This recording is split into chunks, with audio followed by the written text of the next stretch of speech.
Assalamualaikum warahmatullahi wabarakatuh. Perkenalkan, nama saya Raffidan Sajid Aisar. NIM saya 2025 10 11 01 10 266. Saya dari kelas F. Pada kesempatan kali ini saya akan menjelaskan apa sih legitimasi kekuasaan itu. Berikut videonya. Langsung. Apa sih legitimasi kekuasaan itu? Oke. Legitimasi kekuasaan secara garis besar adalah penerimaan dan pengakuan masyarakat terhadap hak moral pemimpin, pejabat, negara, atau pemerintahan untuk memerintah, membuat, dan melaksanakan keputusan politik. Dengan kata lain, legitimasi mengubah kekuasaan atau kemampuan untuk memengaruhi menjadi wewenang hak yang diakui untuk memerintah.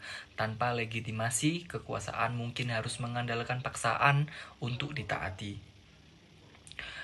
Berikut adalah poin-poin penting mengenai legitimasi kekuasaan. Yang pertama yaitu ada definisi dan konsep inti.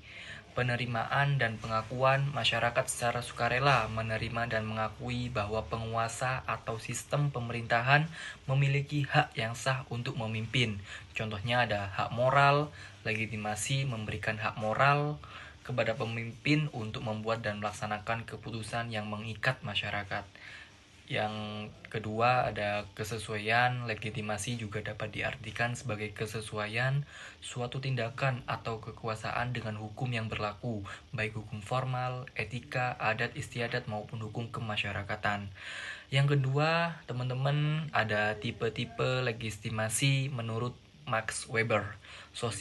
Max Weber mengidentifikasi 3 tipe ideal legitimasi kekuasaan yang sering dijadikan landasan dalam analisis politik. Yang pertama ada legitimasi tradisional atau tradisional.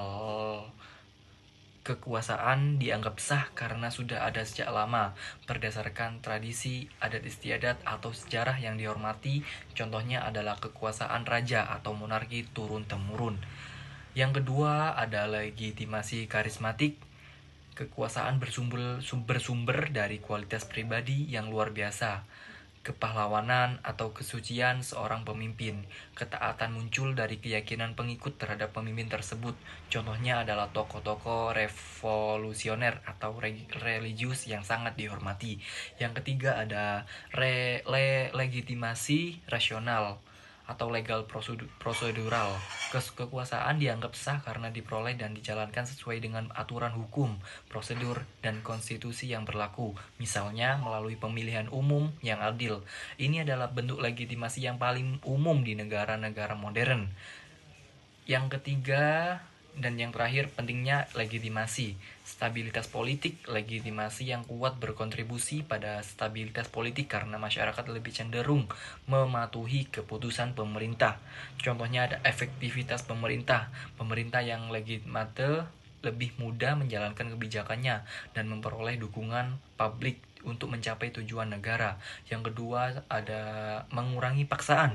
Legitimasi mengurangi kebutuhan penguasa untuk menggunakan kekerasan atau paksaan menegakkan ketaatan. Yang keempat ada objek legitimasi. Legitimasi tidak hanya ditunjukkan kepada pemimpin, tetapi juga kepada masyarakat politik, penerima terhadap identitas dan batas-batas komunitas politik itu sendiri. Contohnya hukum, penerimaan terhadap konstitusi dan sistem hukum negara. Dan kedua ada lembaga politik, penerimaan terhadap institusi seperti parlemen, pengadilan, dan birokrasi.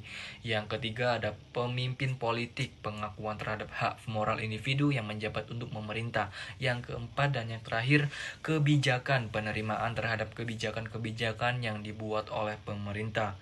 Sekian dari saya, kurang lebihnya mohon maaf. Wabillahi taufik wal hidayah. Wassalamualaikum warahmatullahi wabarakatuh.